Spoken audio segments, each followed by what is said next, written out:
इस वीडियो को लाइक करें, हमारे चैनल को सब्सक्राइब कर बेल आइकन जरूर प्रेस करें। हेलो दोस्तों, आप सभी का हमारे चैनल स्टडी ग्रुप एजुकेशन में स्वागत है। आज की इस वीडियो में हम सॉफ्टवेयर के बारे में पढ़ेंगे कि सॉफ्टवेयर क्या होते हैं, सॉफ्टवेयर कितने प्रकार के होते हैं, और साथ ही हम सिस्टम सॉफ्टवेयर के अंतर्गत आने वाले ऑपरेटिंग सिस्टम के बारे में पढ़ेंगे कि ऑपरेटिंग सिस्टम क्या होती है और इसे किस प्रकार वर्गीकृत किया जाता है। तो चलिए वीडियो को स्टार्ट करते हैं। अगर आप हमारे चैनल पर नए हैं और कंप्यूटर से जुड़े ऐसे ही और वीडियो पाना चाहते हैं तो हमारे चैनल को अभी सब्सक्राइब कर लीजिए। साथ ही हमारी मोबाइल एप्लीकेशन है, इसमें आप छत्तीसगढ़ शिक्षक भर्ती के अलावा छत्तीसगढ़ व्यापम से जुड़े किसी भी परीक्षा की तैयारी कर सकते हैं। वहां पर आपको फ्री नोट्स कंप्यूटर और हिंदी के उपलब्ध हैं। साथ ही विभिन्न विषयों के टेस्ट भी उपलब्ध हैं जिसे आप हमारे ऐप के माध्यम से दे सकते हैं। तो चलिए वीडियो स्टार्ट करते हैं। पहला है सॉफ्टवेयर। सॉफ्टवेयर एक प्रकार का प्रोग्राम होता है जो नियम और क्रियाओं का एक समूह होता है, और इसी प्रोग्राम के माध्यम से जब कोई भी क्रिया संचालित होती है तो वह सॉफ्टवेयर के द्वारा किया जाता है, और यही सॉफ्टवेयर कंप्यूटर सिस्टम के कार्यों को नियंत्रित करता है। सॉफ्टवेयर तीन प्रकार के होते हैं: सिस्टम सॉफ्टवेयर, एप्लीकेशन सॉफ्टवेयर और तीसरा है यूटिलिटी सॉफ्टवेयर।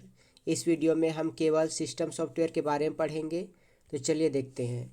सिस्टम सॉफ्टवेयर एक प्रकार का ऐसा सॉफ्टवेयर होता है जो प्रोग्रामों का समूह तो होता ही है, साथ ही यह कंप्यूटर के मूलभूत कार्यों को संपन्न करने के लिए बनाया जाता है। इस कारण इसे सिस्टम सॉफ्टवेयर कहा जाता है, और यह सॉफ्टवेयर किसी भी कार्य को संपन्न कराने में महत्वपूर्ण भूमिका निभाता है। इस कारण इसे सिस्टम सॉफ्टवेयर कहा जाता है। सिस्टम सॉफ्टवेयर एक तरफ से कंप्यूटर हार्डवेयर से जुड़ा होता है, जबकि दूसरी तरफ यह एप्लीकेशन सॉफ्टवेयर से जुड़ा होता है। सिस्टम सॉफ्टवेयर पेरिफेरल डिवाइसेस जैसे प्रिंटर, माउस, इन सभी के मध्य समन्वय स्थापित करता है, और साथ ही उनके नियंत्रण का कार्य भी इनके द्वारा किया जाता है। एप्लीकेशन सॉफ्टवेयर के लिए भी यह एक प्रकार की पृष्ठभूमि तैयार करती है। अगला हम देखते हैं सिस्टम सॉफ्टवेयर के उदाहरण। तो डॉस एक प्रकार का सिस्टम सॉफ्टवेयर है। इसके अलावा विंडोज, यूनिक्स सभी सिस्टम सॉफ्टवेयर के उदाहरण हैं। सिस्टम सॉफ्टवेयर को मुख्यतः दो भागों में बांटा गया है।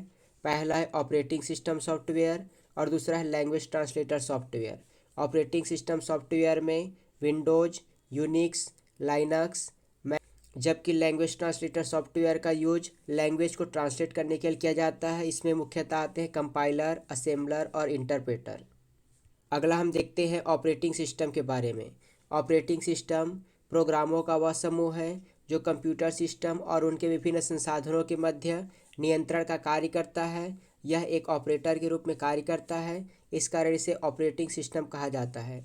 ऑपरेटिंग सिस्टम के बिना हार्डवेयर किसी एप्लीकेशन प्रोग्राम को क्रियान्वित नहीं कर सकता, अर्थात यह ऑपरेटिंग सिस्टम कंप्यूटर का एक महत्वपूर्ण भाग होता है। ऑपरेटिंग सिस्टम को अलग अलग आधारों पर बांटा गया है। तो इसका पहला वर्गीकरण है batch processing operating system. Batch processing operating system में जब एक ही प्रकृति के कार्यों को एक बैच के रूप में संगठित कर उसे क्रियान्वित किया जाता है तो उसे बैच प्रोसेसिंग ऑपरेटिंग सिस्टम कहा जाता है, और इसके लिए बैच मॉनिटर सॉफ्टवेयर का प्रयोग किया जाता है।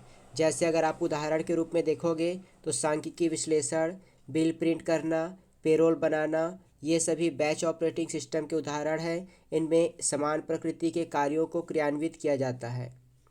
अगला है मल्टी प्रोग्रामिंग ऑपरेटिंग सिस्टम। इस प्रकार के ऑपरेटिंग सिस्टम में एक साथ कई कार्यों को संपादित किया जाता है।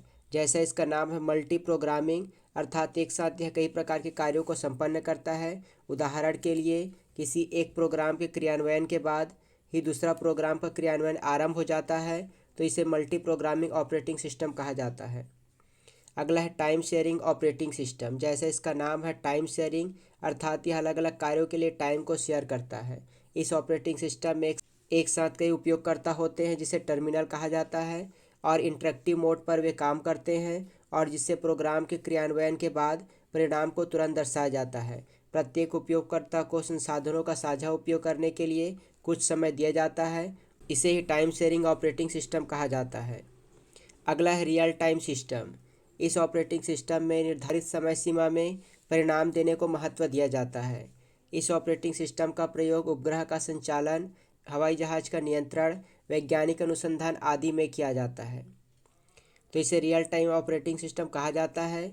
इसमें निर्धारित समय पर ही परिणाम देने को महत्व दिया जाता है। अगला है लिनक्स। लिनक्स एक प्रकार का ऑपरेटिंग सिस्टम है जो कि रियल टाइम ऑपरेटिंग सिस्टम का एक प्रकार का उदाहरण है। अगला है मल्टी यूज़र ऑपरेटिंग सिस्टम।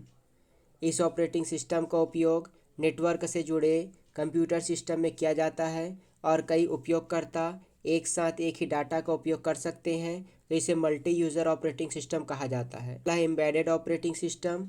किसी उपकरण के भीतर स्थित प्रोसेसर के प्रयोग के लिए बना operating system embedded operating system कहलाता है। जैसे अगर आप microwave, washing machine, DVD player, electronic घड़ी आदि देखोगे तो वहाँ पर अंदर में एक प्रकार का कंप्यूटर लगा होता है, छोटा कंप्यूटर, और इसी छोटे कंप्यूटर के माध्यम से जो ऑपरेटिंग सिस्टम उसमें यूज की जाती है उसे एम्बेडेड ऑपरेटिंग सिस्टम कहा जाता है। ये सभी उपकरण एक विशेष कार्य को संचालित करने के लिए बने होते हैं और इसके लिए एम्बेडेड ऑपरेटिंग सिस्टम का प्रयोग किया जाता है। ओपन और क्लोज्ड सोर्स ऑपरेटिंग सिस्टम।